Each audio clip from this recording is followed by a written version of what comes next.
Well, ladies and gentlemen, another show is in the books. Do not adjust your set. I am Hitman Cause. Welcome to your official review for Survivor Series War Games. And of course, I'm not alone in this endeavor. Please welcome, as always, humble man Gary. Gary, welcome to the contracts. Yo, what's good, my man Cause Payton. Hey, shit, man. Ready to get down with this? Oh yeah, let's do this shit, let's do this. Alright. Start things off. I thought the stage for War Games was pretty dope. Oh yeah, it was. Yeah. And then, of course, you know, what or premium live event now would it be if there weren't celebrities in attendance? Yeah, exactly. First off, you know, there was Andy Ruiz. Then, more fitting because of where they were, Jeremiah Estrada of the San Diego Padres was in attendance.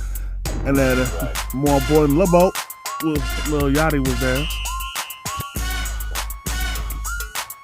Now to start things off, we had the Women's War Games match. Now, for War Games period this year, they decided to switch things up in which there were no shark cages. So you know, the team wouldn't be waiting in the shark cage, you know, for time to be for them to come out. So honestly, I didn't mind this because it added an element of surprise. You know what I'm saying? Yeah, definitely. Now, anyways, to start it off, Asuka and Charlotte started it off. First off, I gotta give a shout out to Charlotte because the gear she was wearing was inspired by a little girl who is battling cancer. So shout out to them. Also, fuck cancer.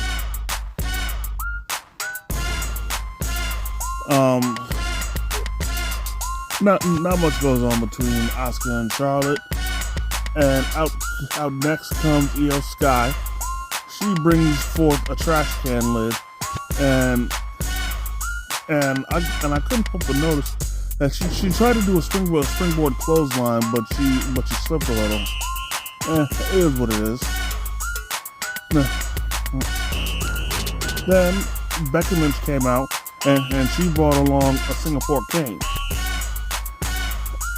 And she used said Singapore cane to hit Io Sky with the White Russian leg sweep. Right. Then out came Alexa Bliss. Nothing of note happened. Then out came Kairi Sane, which she brought, pardon the rhyming, a chain. Asuka did her usual yelling for Kairi, but in this case, it was warranted because she was on the top turnbuckle, getting her behind kicked. To which then another nice spot happened where Charlotte, Alexa, and Io got tied together with said chain, and you know, the heels had their way with them. Then out came AJ, to which Becky closed the door to prevent her from entering. So AJ climbed the cage and did a very, very shitty cross body. Like bitch, like you sucked at aerial moves when you're an active competitor and you still suck at aerial moves. Don't ever do that again. I'm talking about AJ. Freaking the only aerial move that I've seen that was worse than that crossbody was when Snoop tried to do a frog splash in AEW. Yeah, my God. And then Mercedes' stupid ass saying that he could learn something from her. Bitch, your frog splash is just as bad as his. So you ain't helping nothing. Shit. Now, anyways, Then I got a kick out of Oscar, Becky, and Kyrie jumping AJ. Then Nia Jax came out. She did her usual dominating. Then Rhea Ronda was the last to come out for the faces, and she was wearing an Unk the Clown mask, and she brought along a trash can that was full of Singapore canes. Right. Exactly. And then there's this one spot I really have to talk about, in which Rhea locked in the prism trap on Kairi Sane, to which then Io then put the trash can on Kairi while still locked in the hold. And then she had the nerve, the gall to fucking run the ropes as if she was Braun Breaker. Hey, Io, why don't you give in to reality?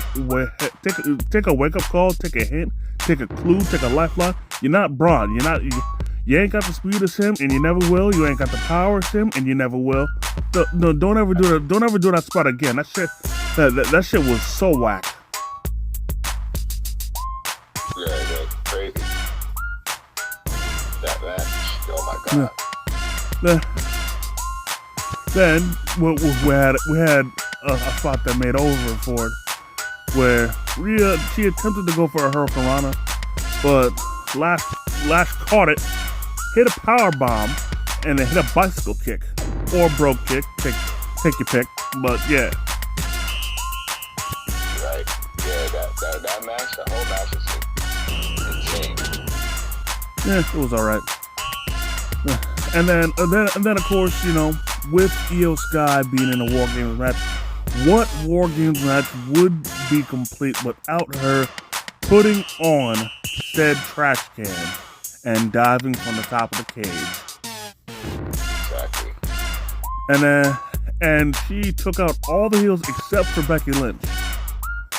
To which then Becky tried to dip out, but Rhea hit the riptide, and then unfortunately Becky tapped to the octopus stretch. I'm gonna be straight up. This ending sucked the chrome off of a 57 Chevy bumper. I don't know why WWE feels the need to fucking cater to the sorry ass excuse of a wrestler in AJ Lee. That octopus stretch she does is a fucking disgrace. Tajiri is constantly rolling over in his non-existent grave. Every time she botches pathetically whenever performing that move. The move whenever she pathetically does it looks like it does no damage whatsoever. The opponent literally has to put all their weight on you just to make it look like you're actually doing some shit. When in reality you can't do shit. That's crazy. And the fact that Becky had is willing to take one for the team, not once but twice for tapping. I mean, I gotta give it to her, but at the same time, this is bullshit. To have anybody tap into that shitty ass finisher. And I promise you, had any of the other face women got the win, I wouldn't have had a problem. But it had to be this bitch.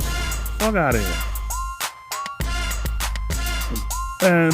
And also, I do have to admit, I missed a crucial part that honestly cost the heels the match, in which Asuka attempted to hit the poison mist on Rhea Ripley, but Charlotte pushed her out the way, and she wound up spraying Lash Legend instead. Right. So that also sealed their fate. That's crazy.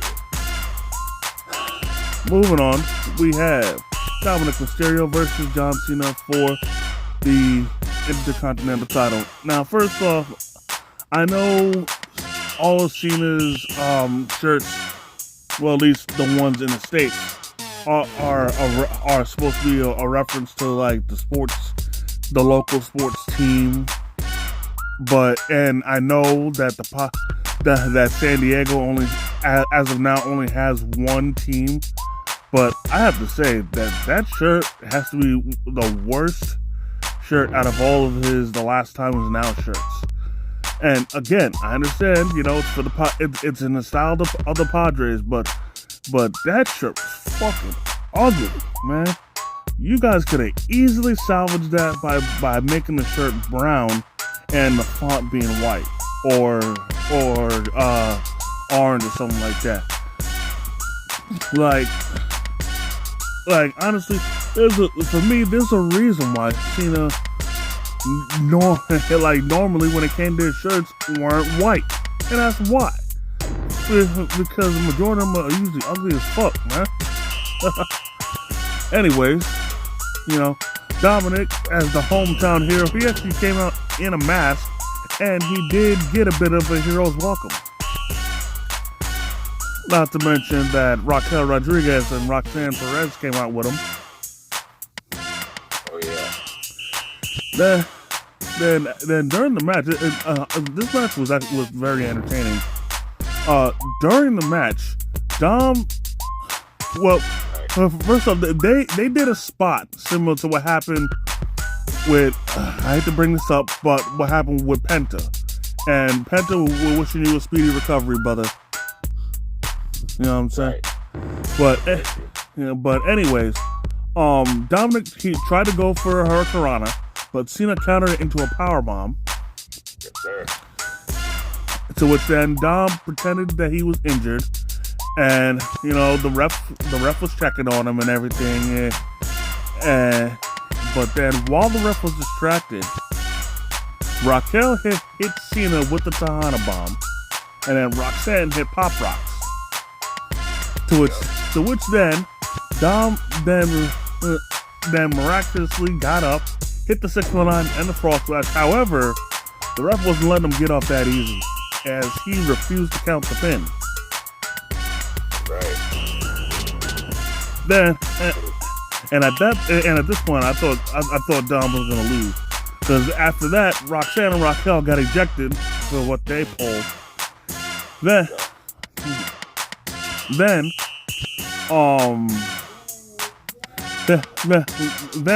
Dom pulled another Eddie Guerrero and unzipped his boot.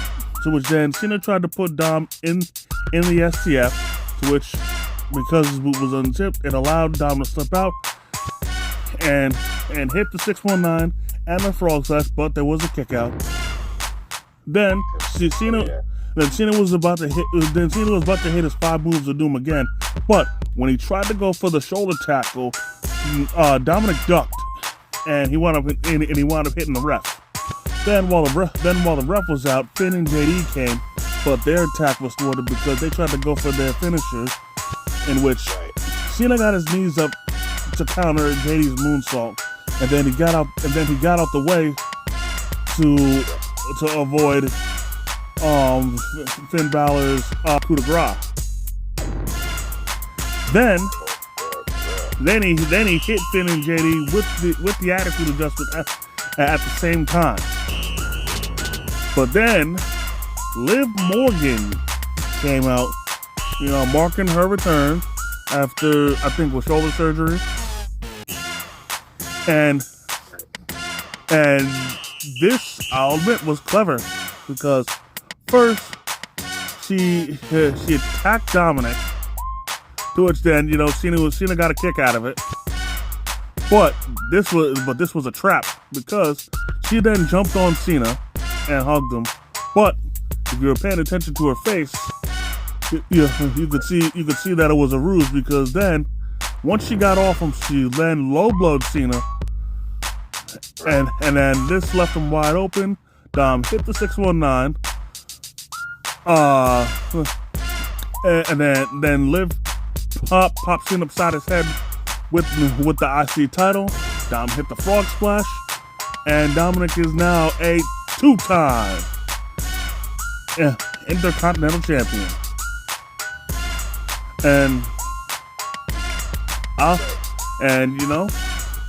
I hate to admit it, but the way Liv helped Dom win was very clever. I have to give her credit. You know, and once again, Dom is the champ. Yeah, I can see that. Honestly speaking, the match is going good, but of course they did it like this so Dominic could get the belt back. Yep. And then of course, you know, the crowd, you know, showed Cena some love, and he, you know, and he gave a lasting wave to the fans, and well, it's been a hell of a tour, but I can't believe I'm saying this, but there's only one event left. Right. Yeah, there it is. This is it. Cena's last match. Yeah. It is, man. I'm gonna miss him. I've been very critical of him, and my opinion has never changed about him as a wrestler, but as an entertainer, you know, he's really up there. It's gonna be crazy with him gone. But hey, it is what it is. Right, yeah, for real, man. That match. Yep. Moving on. I mean, they did it like that match was just kind of crazy. Yeah. I mean, Survivor Series is kind of a bit, but we'll talk more into how we felt more once we get onto this. Okay. Moving on. We had Stephanie Vaquer versus Nikki Bella for the women's world title. This match was very I hate to say, but for a world title match, this felt like a bathroom break, if I'm being honest. Right. Speaking of, you're lucky your ass wasn't there. Oh, wait, no, my bad. What? Say something. No, I'm saying we were lucky we wasn't there to we lucky we wasn't there in person to witness that match. But it was kind of like what you're saying. And no offense to Stephanie Vaquer, but honestly, her reign is feeling pretty lackluster, because even though she's champ, she really isn't on TV much, and her title defenses, you know, honestly they're too far stretched out, and it's caused me to almost forget about the title or the woman holding it. I know you're serious with the way you said it. It's just I wish they had her doing more. Yeah, I can't debate you there. They really do. Well, anyways, now it's time for the men's war game match. Now,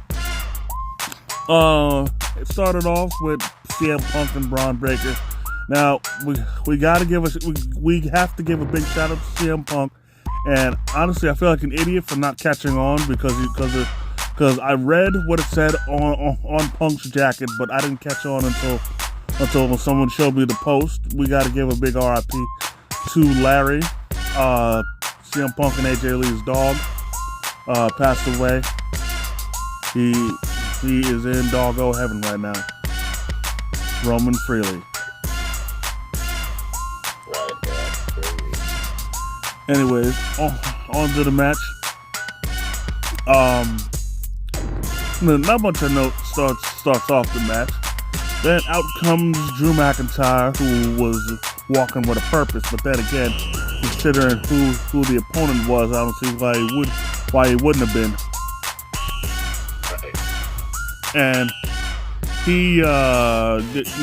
him and Drew, you know, needless to say, have their way with Punk. Drew hits the Claymore to CM Punk. Then next, out comes Cody Rhodes.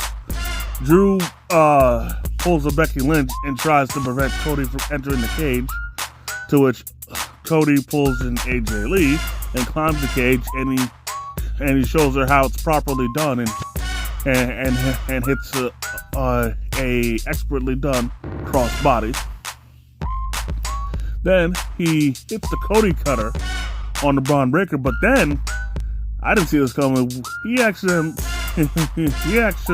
decked Punk by accident, and I don't know whether it was that caused it, but something happened that caused Punk to get busted open. Yeah, that's right. Yeah, but they quickly reconciled as Cody and Punk gave a shout out to the Hart Foundation and hit the heart attack to Drew, and then they gave a shout out to the Legion of Doom by hitting the Doomsday device to Braun Breaker. Exactly. Then out next came Logan Paul, who brought chairs into the ring. And this next spot was pretty weird, where Cody and Logan, they were fighting on top of the cage, and really nothing happened from it. Like, honestly, I was expecting Logan to hit an aerial move from the top of the cage, but instead he just comes down after Drew was able to yank Cody out. So I'll admit I was pretty disappointed at that. Yeah, for real. That was bizarre. Yeah. Then out came Big Jim, who slammed the door in Braun Breaker's face. Then he got the crowd going, pulling out a table. Then, actually off camera, because they were paying attention to the main action, Braun Breaker hit the Breakensteiner, but thanks to the replay, we was able to catch it. And then after that, out came Bronson Reed, who asserted his dominance as he hit the tsunami to CM Punk, then Cody Rhodes, and then Big Jim.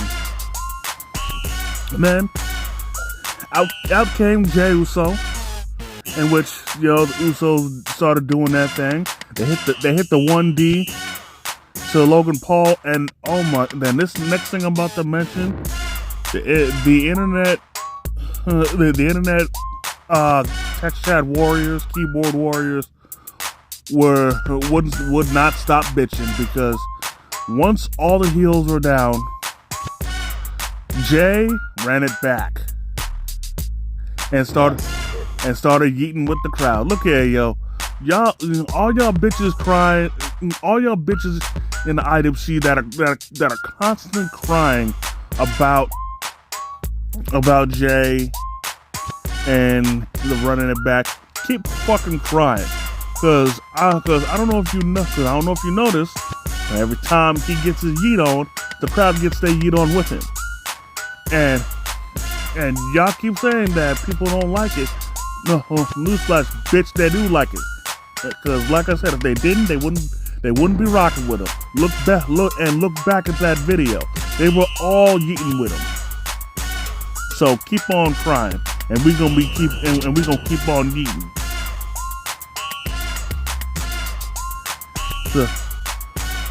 But in this case, the yeeting actually cost him, because as he was yeeting with the crowd, he didn't pay attention to the clock. And during Jay's yeeting, the clock struck 0, and out came Brock Lesnar. Yes. And pretty interesting statistic that this was his first tag match, period, in 21 years. Right. Like, that's crazy. And for those of y'all that grew up during the Ruthless Aggression era with yours truly and the Humble Man, the last tag match he was in was actually at Survivor Series, in which he was defeated in a traditional Survivor Series match where it was his team consisting of himself, Big Show, Matt Morgan, Nathan Jones, and A-Train versus Team Angle, consisting of Kurt Angle, Chris Benoit, John Cena, Bradshaw, and Hardcore Holly. in which Brock was the second to last person on his team to be eliminated when he tapped out to the crossface. And overall, Team Lesnar lost after Cena hit Big Show with the attitude adjustment, with also hit with his padlock while the ref wasn't looking. Anyways, Brock comes in, immediately raises hell, hits the F5 to Big Jim, Punk, Cody, and then Jay in that order. Then he gets a steel chair and starts lighting everybody up. Then, to round it out, Roman Reigns came out last. To which then Brock actually exited the cage. Now keep in mind, Roman didn't enter the match, so Brock wasn't forfeiting by doing this. So Roman brought the fight to Brock, hit him with a couple of Superman punches, but as he tried to go for the fourth, Brock caught him in midair and hit him with the F5 through the announce table. To which then Brock threw him in the ring, hit him with another F5, but Punk broke the pin. Then this was interesting. Punk then hit the GTS to Brock, and Cody hit Crossroads to Brock, but Logan Paul hit a frog splash to break up the pin. Then Paul Heyman introduced some brass knuckles and gave him to Logan Paul, to which he then pieced up everybody except for Roman, who speared him. Then he was able to spear Brock Lesnar through a table.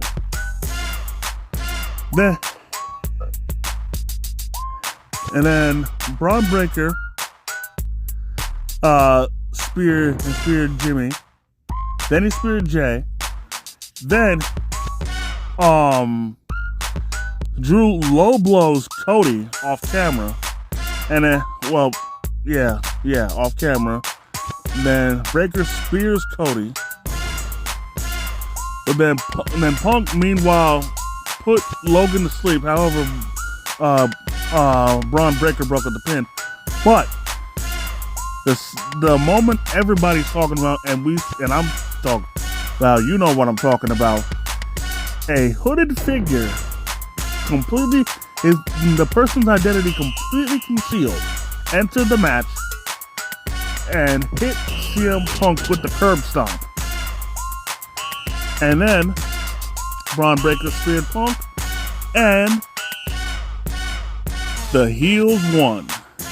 And more importantly, Braun Breaker pinned CM Punk. He pinned the world champ. Right.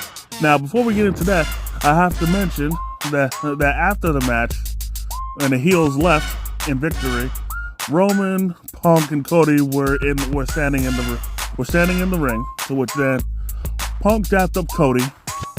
Roman dapped up Punk, but then he just stared at Cody and told him straight up that this was the last time they were ever going to team together. Yes. And another stat line that was brought up was the fact that everybody on the face team, Punk, Cody, Roman, the Usos, they were all undefeated in War Games until that point. So one could argue that mentioning that jinxed them. Exactly. And that was really interesting. Yep. And once again, the genius of Paul Heyman strikes again, as he was once again one step ahead of the game. Right. And his intellect, really needs to be studied. His superior intellect, might I add. Right.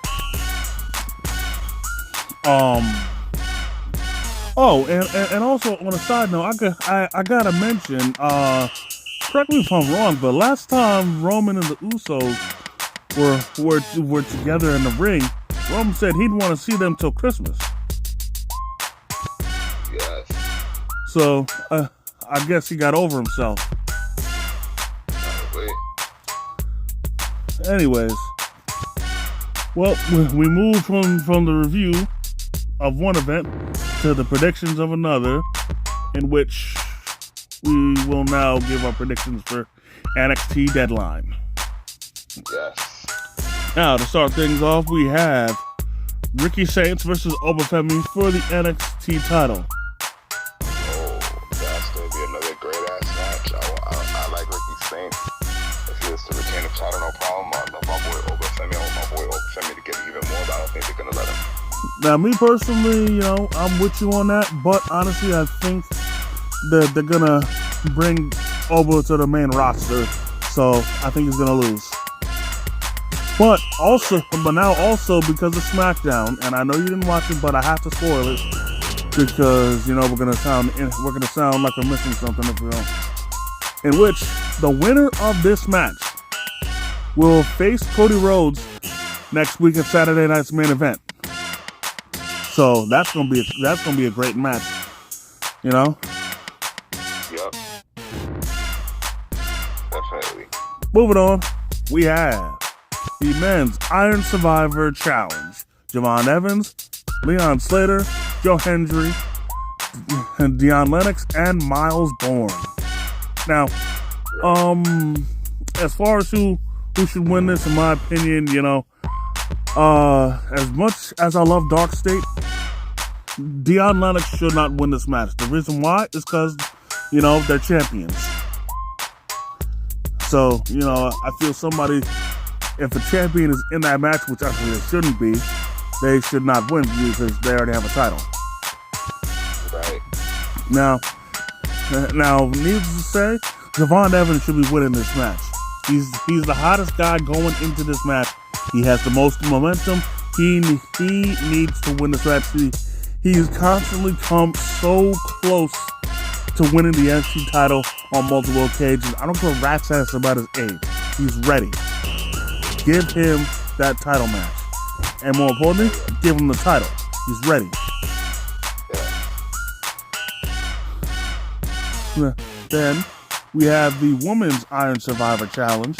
Sol Ruka, Lola Vice, Kalani Jordan, Jordan Grace, and Kendall Gray. Now, first off, let me get this off my chest. Kendall Gray should not be in this match whatsoever. She's a champion. Champions should not be in this match. Right. And with that being said, in her place should be Miss Parker. But Yeah, I do.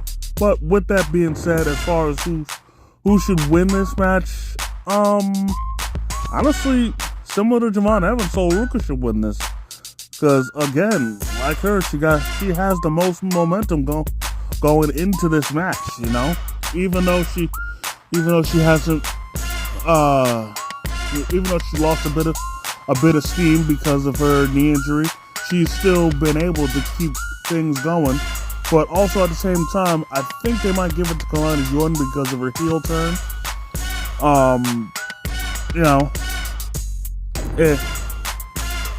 There might be a little something happen, but I think she might be too caught up with Jordan Grace because of their little thing going. But also, honestly, Lola Vice definitely deserves a shot. I like, if I were to choose, I'd have to go with Lola Vice just because out of all of them, she, really hasn't had much of a shake. Sure, she did have her shot at the NXT Women's title, but she got cheated out of it, So I say she is deserving of another shot. So I got her winning that. How about you there, Humble Man?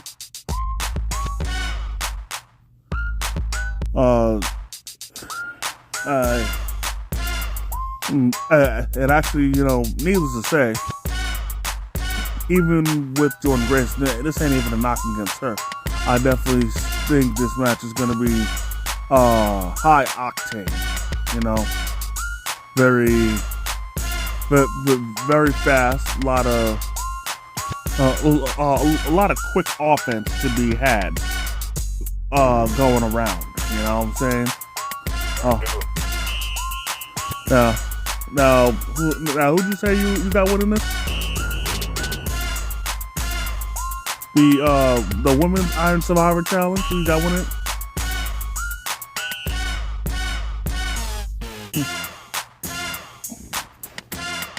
Go ahead. Yo. Yes, sir. Yes. That was crazy. Who you got winning the Women's Survivor Challenge? Well, I got Women's Survivor Challenge. I want to say... Sorry, I just had to think. I want to say maybe Lola. Oh, my bad. No, yeah, I just had to think. I want to say Lola. Lola, I think has a high chance if you ask me. I feel you. Moving on, we have Tatum Paxley versus Izzy Dame. You know, this is unfortunate. I knew this was eventually gonna happen. Like, I didn't want it to happen because I was enjoying all four of them, you know, as the Cullen. But, you know, the writing was on the wall. You know, Izzy wouldn't stop eyeing the NXT Women's title, and every time the Cullen kept trying to suggest stuff to her, Tatum kept ignoring it. Well, I wouldn't say ignoring, just turning it down. But yeah, ignoring it. And, you know, they got sick of it, so they screwed her over. Honestly, I'd want to say that I got Tatum winning this, but more than likely, Izzy's gonna win with help from Nico Vance and Sean Spears. More than likely, I think Tatum's gonna retain the title. What title? I mean, the NXT Women's title. Nigga, she lost that shit to JC Jane. Oh yeah, JC, because she got the help, which I was there for. This is just a regular singles match, dude. Oh, the regular singles match. It was not for the belt. She has no belt to give. Oh, okay. Dang. I think's gonna win this. It's not for my bad, man. Because when they were fought for at Gold Rush, remember I was there for that. Yeah. Yeah. You were a big TV star, man. Taking a picture with Miles Horn. Yep. I was there for both shows. It was a double taping. Yeah. I was there. So who you got winning? Between Tatum and JC? No, Tatum and Izzy Dame. Between Tatum and Izzy. I want to say Tatum's gonna retain the belt. She does not have the belt.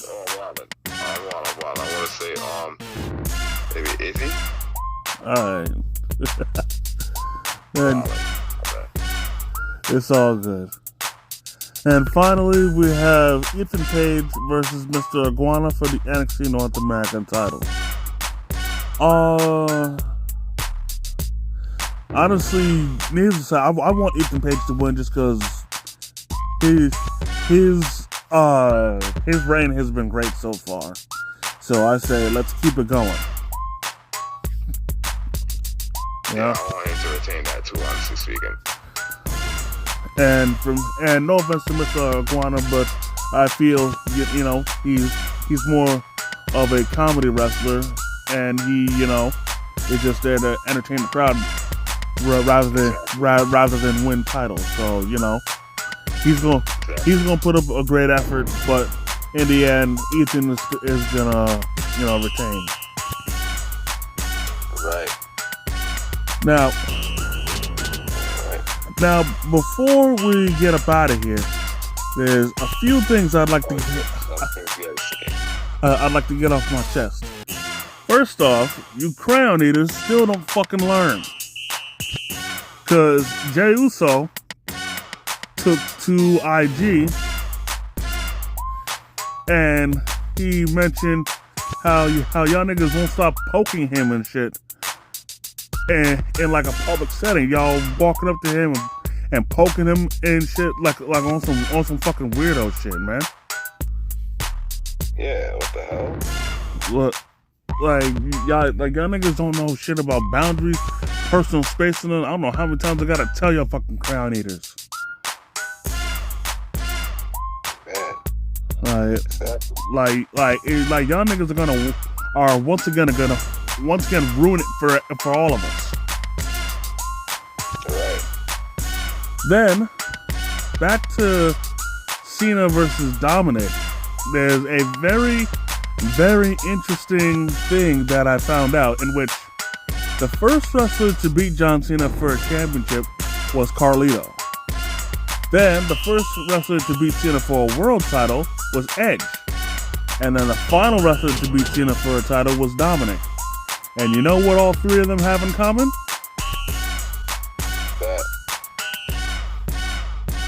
What? What's that? What they have in common? They are all members of the Judgment Day.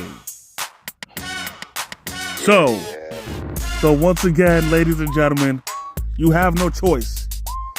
Get your bitch ass up and all rise for the Judgment Day. The greatest stable today. Better than the Bloodline. Better than the Shield. Better than the Club. All rise for the Judgment Day. The Judgment Day, they have fallen, they've risen, they've fallen again, risen again, they fell again, and now they're about to rise back up once again. So you have no choice. Bow down and all rise for the Judgment Day. Now, with that being said, I now have to go on a bit of a rant, because a bit of news was leaked out that Lyra Valkyria, of all people, had the fucking nerve, the fucking gall, the balls to say that she has countless memories of trying to stay awake for Raw. Bitch, you of all people got some fucking nerve to say that. When first off, your motherfucking ass can't cut a fucking promo to save your fucking life. You can't talk your way out of a fucking wet paper bag, and you got the nerve to say you have memories of trying to stay awake. Bitch, you're the reason why people can't stay awake. You so fucking boring, so fucking plain, and so fucking cringe when it comes to being on the mic, and you got the nerve to say that you have countless memories to trying to stay awake. Get the fuck out of here, man. I don't know what more WWE has to do for you with the stupid ass music that I always have to mute, because I'm tired of hearing the crowd doing that stupid crap for your song. And then your shitty ass mic work, which again, you fucking suck. I bet you any local talent that's wrestling in a gym or whatever can cut a better fucking promo than you. I bet you a little kid in the crowd can cut a better fucking promo than you. And you got the nerve to try and talk shit like that. Get the fuck out of here, bitch. And so first off, next time you wanna go on record and say some shit like that, check yourself, man. Until you can cut a better promo than Eli Cottonwood, you can't say a goddamn thing. So shut the fuck up and stick to wrestling. And don't cut no more promos. You fucking suck. You're trash. So fuck you.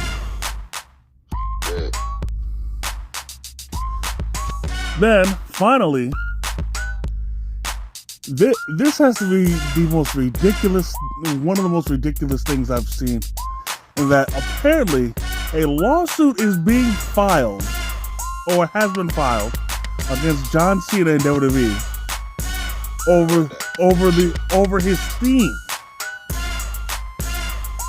Like this, in my opinion, is disgusting, because he's about to have his last match next week, and more importantly, he's had this theme. The time is now. He's had it for over 20 years. But yet the person who filed the lawsuit, you got the nerve to wait all that time to sue him. Like, come on, like, what's your problem? Like, if you felt this, like, you should have done it when he first came out with the song. Like, I don't know if you know this, Humble Man, but MOP actually tried to sue Cena because of the part of his song in the beginning. It's also used in their song "Annie Up." You know what I'm talking about. Oh yeah, I know they tried to sue him for that. I know they tried to. Yeah, but it got dismissed. Good. And in my opinion, they really shouldn't have filed it. There was no need, because he wasn't really trying, because he wasn't trying to rip them off at all. It was just a soundbite. He used it, and it worked perfectly. Exactly. Like there was no harm done. You feel me? Yeah, not for real. It wasn't. Now, and honestly, for this, in my opinion, number one, I hope this case gets dismissed as well. And number two, I hope WWE and John Cena countersue. Oh yeah. I mean, I don't know what they can countersue for, but if they can find a good reason to countersue, do it. And then when you do it, I hope WWE and John Cena get every last cent. Every last cent. Exactly. But Me too. Prediction over, review over, and ranting over. Honestly, Deadline. I once again, it's an NXT show. So I fully expect it to be nothing short of awesome. Same here. NXT always delivers, so I think it's gonna be better than Survivor Series. Yeah. And considering how much of a stinker the women's the women's War Games match was, because of AJ Lee, the bar is pretty low, so they're really not going to need to do much to outdo Survivor Series. Right. But with that, needless to say, with that being said, that's going to do it for this episode, ladies and gentlemen. I definitely want to thank each and every one of y'all for taking the time out of your busy schedule to come and chill with your boys. I definitely want to thank the Humble Man, as always, for coming through, kicking his wrestling knowledge. You already know that shit. Yeah. We'll be right back here. We'll be coming right back here. Coming back at you with the results. Yep. So, if y'all enjoyed this video, go hit the like button. Comment if you feel like it. If you're new to the channel, please subscribe and hit the notification bell so you never miss a new video. And as always, the way Struggle Vision Productions is the Hitman and a Humble Man. And if you see us coming, run.